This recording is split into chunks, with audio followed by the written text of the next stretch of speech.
You're welcome to the afternoon segment of the WebTV Corona Watch as we continue our day 2 coverage of the lockdown in Lagos, FCT Abuja and other parts of the country. In Nigeria, the confirmed cases now has risen to 151 with 2 deaths and 9 recoveries. Now to developing stories. American billionaire and founder of Microsoft, Mr. Bill Gates, has called on the United States to adopt the following 3 steps to curb the Covid-19 pandemic. The steps include a nationwide shutdown, increased testing with healthcare workers at the front of the queue, and a data-based approach to developing treatments and a vaccine. The 64-year-old tech guru wrote, "Despite urging from the public health experts, in some states, beaches are still open. In others, restaurants still serve sit-down meals." He advocated for weeks of isolation as the best-case scenario in order to minimize deaths and economic damage. The president of the World Bank, Mr. David Malpass, in a recent statement, outlined the following key points on containing COVID-19 across the globe. First, the need for 63 COVID-related country programs underway, which when they start, will be able to address the pandemic. First, equipment orders, which have begun since yesterday. Bulk purchasing, which will begin very soon. More resources available as other MDBs co-finance programs. And he also reiterated the call for bilateral debt suspension across developing countries. In Nigeria, the United Nations has donated $2 million relief package to the country to support efforts on curbing the spread of coronavirus. The UN is worried that except firm steps and measures are taken, Africa could experience a massive wave of the infections in the weeks to come.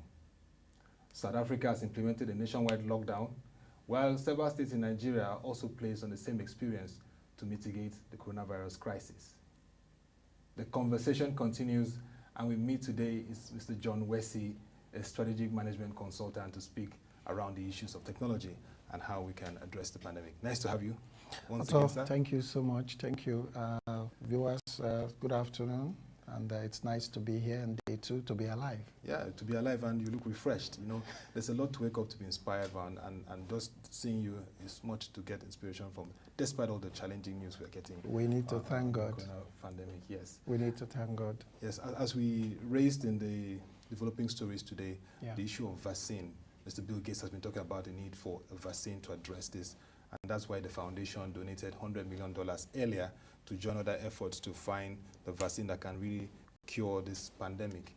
And across the world, the World Health Organization has said that there are 50 development research activities going on in that regard to find a cure. So what's your take on this development around technology and research and even health tech to address this pandemic?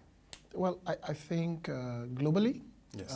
Apart from what you just mentioned by the Bill Gates Foundation, it's a global race that is taking place for all countries to be able to do that. And that's why you find all the major players in the developed economies developing vaccines to be able to attack this virus. Yes.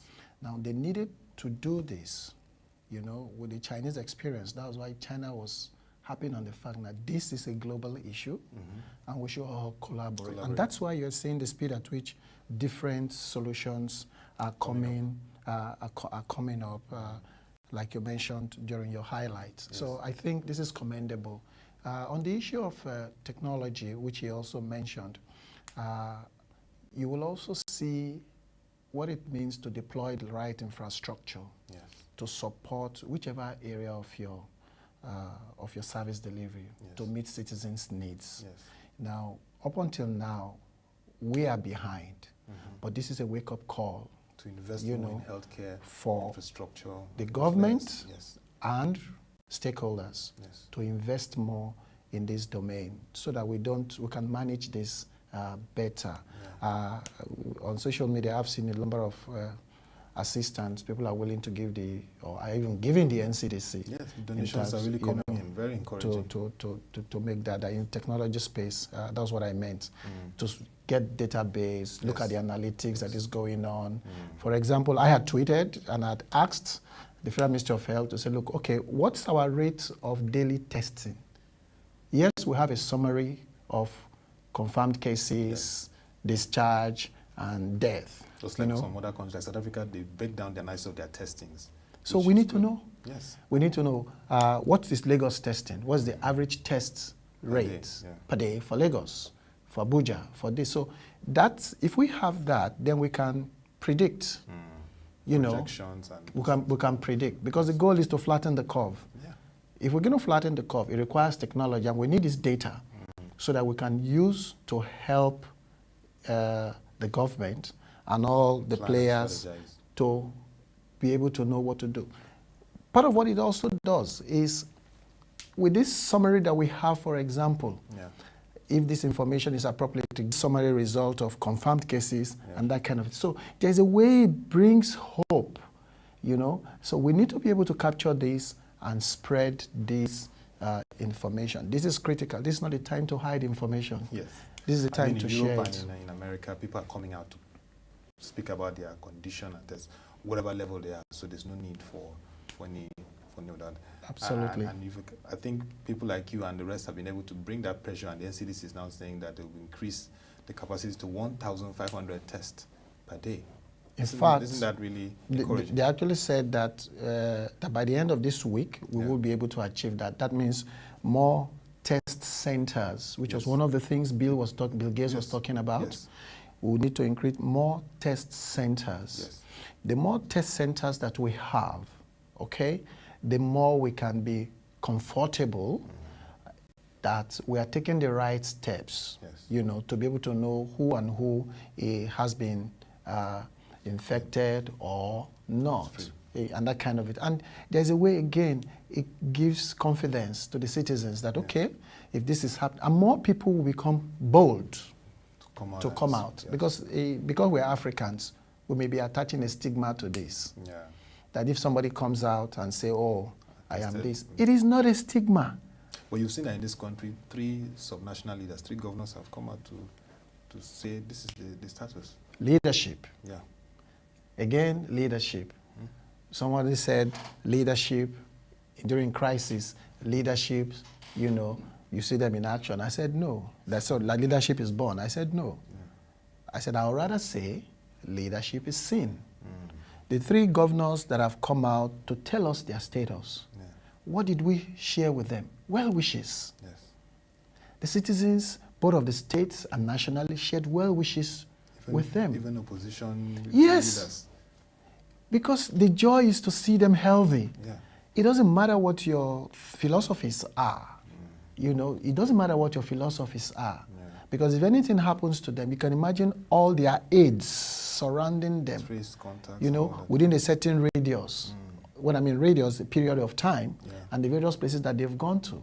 You get the point. So I think that's fantastic, and we should be able to see more people come out and let them get tested. This is very important so that Nigerians can, you know, have that development, that goal rather, reduce fear. Lots of fear in the air. Yes. Lots of fear in the air, but as we engage, which is partly why we are here, to let Nigerians know the government and all the stakeholders are doing their best, which is why we have the lockdown. Earlier on, we were talking about more states that have instituted more lockdowns, for example. Close the borders. Borders. Trying to ensure that this doesn't come in. Absolutely, absolutely. I think we'll see more of that coming in, especially as the numbers. In Africa, South Africa, even India was able to lock down 1.3 billion people. That showed you how very serious the whole process is. Well, that's a different case altogether. Different case because the huge population. It's a huge population.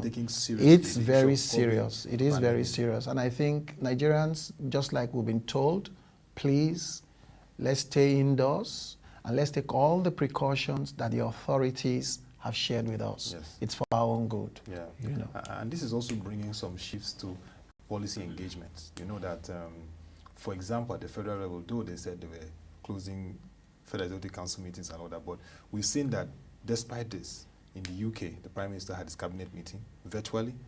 We also saw that happen in Dubai, and in Lagos State, the governor was able to have his virtual meeting with his cabinet.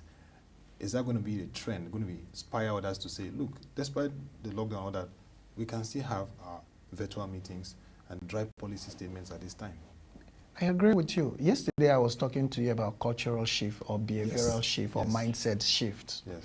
These are important in these times. It's inevitable that we can still hold our meetings. Now, this puts opportunities as well as challenges on our technology infrastructure. You know, will other states do that? The answer is yes. So the question now is, will our telco improve the infrastructure to be able to support video conferencing, for example, like we saw that the countries you just mentioned and Lagos State. Yes. I also know the Vice President also had a video conference with the NCDC, DG and all that. Can the federal executive do that? The answer is yes, we can do that. So I am hoping that with this crisis, there are also opportunities. So we should take the opportunities that we need to do that. A little digression, Otto. Before now, I had told friends, you know, I said, the area of opportunity in Nigeria is on our technology infrastructure, as we see. So yes, the opportunities are there. Now, I believe more people will come out to be able to invest in that domain so that we can exploit the power behind technology to support this. By the way, lots of private firms have been doing that, they've been doing this for years, okay? Even though things were expensive then, but the prices are falling. So we are hoping there will be a mind change as well as a behavioral change for all these face-to-face meetings, the various travels that we used to do, as the case may be. Things are going to change. Even this airport, you know, there's always annual World Bank and IMF meeting. Now they're going to make it virtual. The G20 summit in Saudi Arabia was virtual. So it's just saying that things are changing. It's not really about converging, but the leaders can have that teleconference. I mean, the NCDC DG said it, that he had a teleconference with the governors talking about assurances of test centers and strengthening the emergency operations across the country in the week of the COVID-19 pandemic. And this goes again to the issues of infrastructure that you raised. Telcos, we know that they're playing their role, but what would we like to see them do more this period? A lot of people have talked about the issue of usage of data. I mean, can they do more in terms of that regard? Yes, they can. The data quality, or what we call generally the quality of service of most of our telcos require lots of improvement, especially now that lots of people are home, for example. What will happen to their infrastructure? Were they prepared for this? Yes, we know the telcos are also included in the list of essential service providers, so they should be allowed to move around. But going forward, this, which is why I said, here is further opportunity for what? Investment in the technology space, you know, to support this kind of change. We're not going to be the same again. The workplace or human interaction or human relationship or business, as the case may be, is not going to be the same again globally. The future of work has changed too. Well, it's on the way. I would like to be careful. Remote operations, I mean, people will now know that, okay, it's not going to be like before, but things are definitely going to change. Things are already changing. What this pandemic has done is to increase the pace. That's what it has done, to increase the pace so that we all begin to move with our peers, you know, in other climes, so that we can improve productivity as the case may be. Now, because of this is also telling you that something is going to happen to the workforce numbers. These are realities. I mean, earlier this month we talked about Air Portugal laying off 9,000 workers. The aviation industry is even a very clear example of they are heavily hit. They are heavily hit. If from what we are hearing is anything to go by, what they project their losses to be this year, it's in hundreds of billions. $2 billion.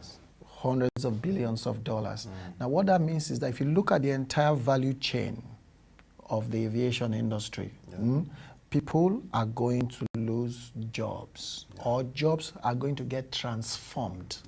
It then means certain skill sets may need to be, you know, acquired by people within that domain, you know, of expertise or service as the case may be. Yes, that's one thing that we're also going to be looking at as the case may be.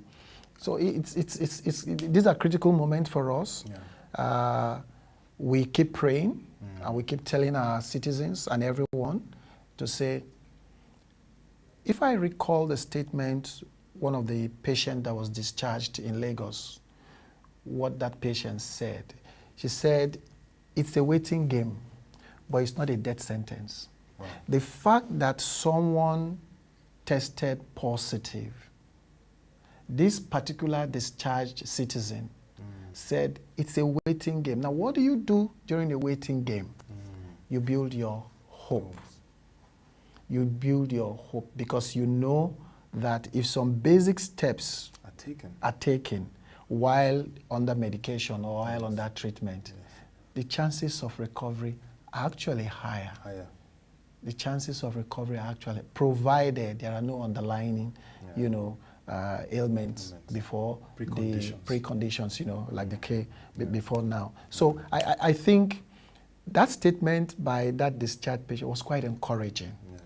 And that should make all of us, we're not looking forward to being positive, none of us, However, it should also tell us that the authorities, our medical experts across the entire sphere, nationally, everybody is putting their heads together to make sure that we are able to provide the right cure and support for people who have tested positive.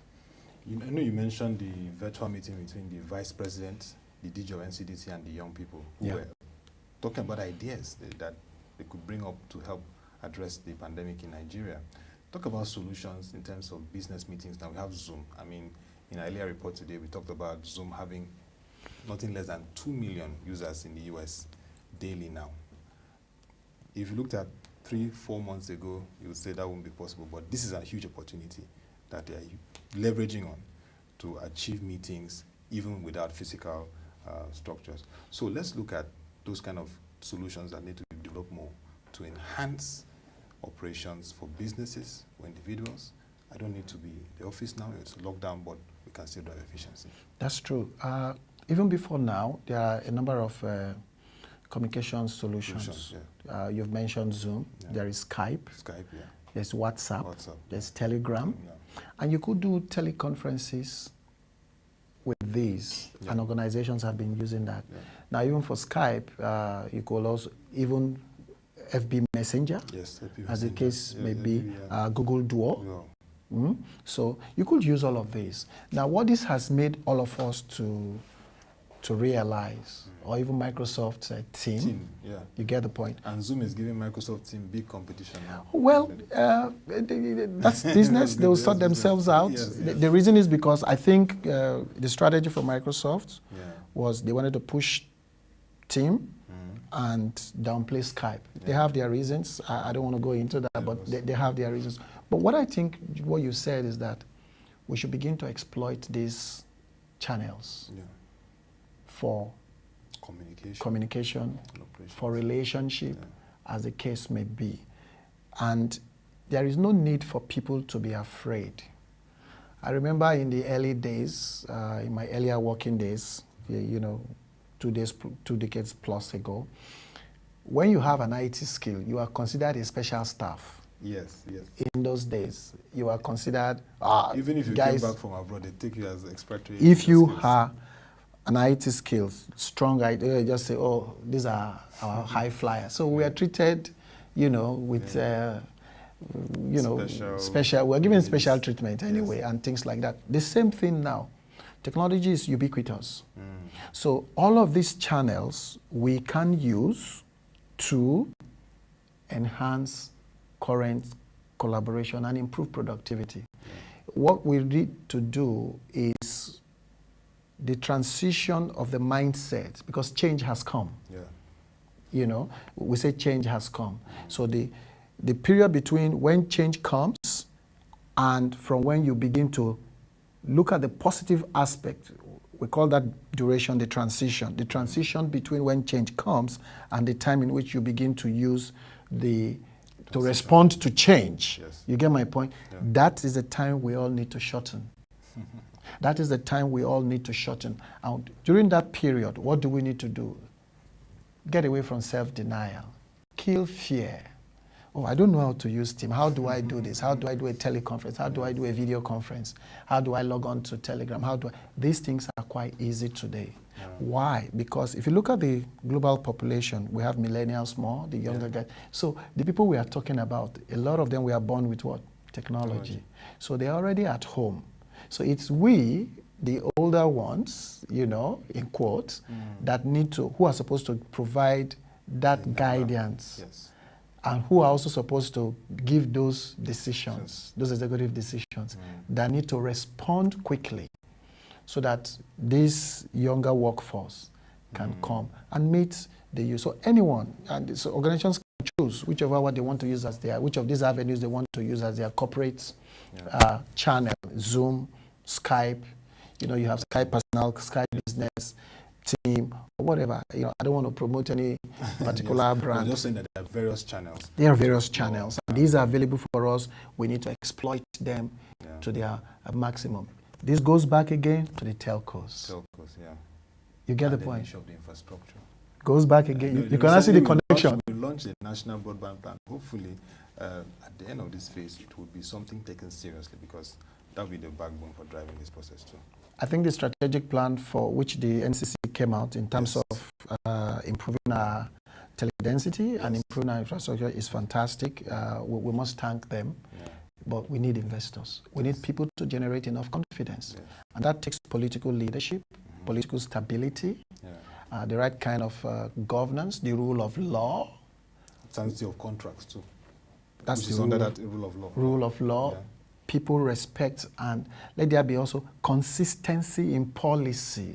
Consistency in policy. These are the things that attract investors, that bring people to want to say, okay, fine, we want to do this, we want to do that, we want to do this. And before we know it, every one of us are benefiting. Every one of us are benefiting. So that's what I think, my thought on that.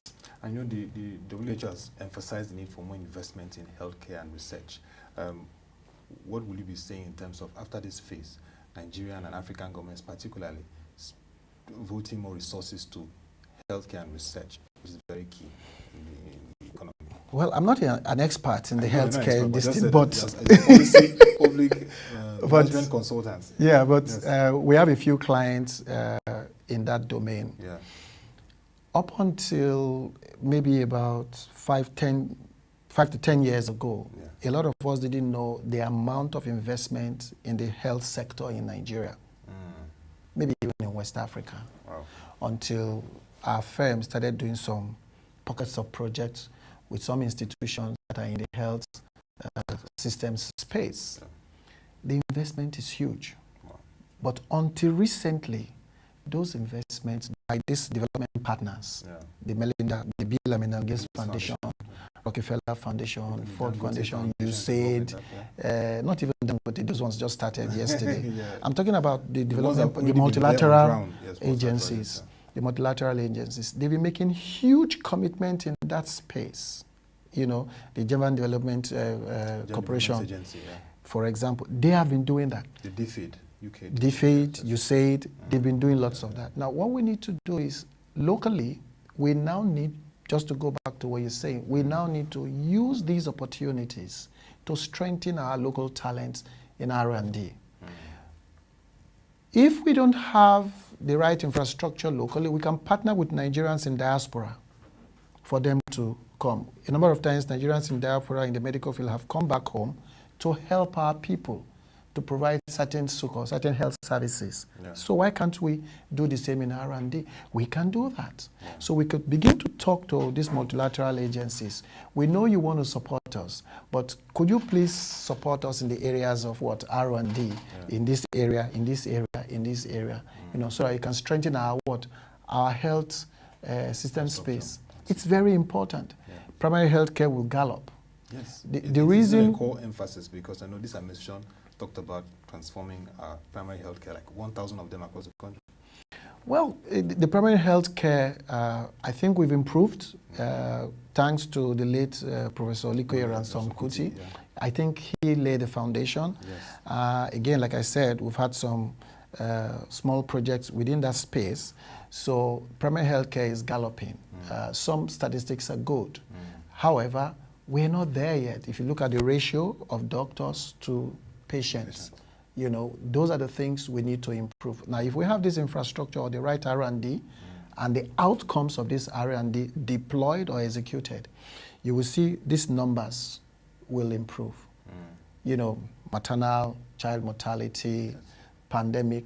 For example, this kind of a thing happens, we've got experts to be able to respond accordingly to support an attack, whichever issue that we have that wants to, you know, create a hold up for us as a nation, you know, as the case may be. Yes, I do agree, and the government itself must also, our government itself must also increase their vote in R&D. They must also increase their vote in R&D. I pray that political will is there. I pray that political will is there to be able to see the impact. Like we said yesterday and we're repeating today, we won't stop. This pandemic is an eye-opener. Very big opener. It is not discriminatory. It is not discriminatory. Yes, it touches every color, sex, gender, religion, faith, race, belief, status, your social status, your culture. It is not discriminatory. And from what we are hearing and the way it is being transmitted, it's now telling every one of us we need to take this seriously in terms of improving our health infrastructure. Health and tech research infrastructure. So finally, what are your key words towards Nigerians in this time? I mean, people across the world, this is a challenging time. What are those key words you like to summarize today? Well, key words, I like to use the word reflection. Reflections, yeah. What do we want to reflect on at this hour? Yes, we're all at home. What am I doing with my time? Have I created an agenda? Change has come. And this change is for how many days? 14 days. Day 1 has just gone. We're in day 2. Is that not so? Yeah. So have I mapped out a plan? For those of us who are single, who are still alone, how can I avoid the pressure of being alone? So what are the activities I'm going to do? You know, exercise could be one. Within your neighborhood, the law allows that. Yeah.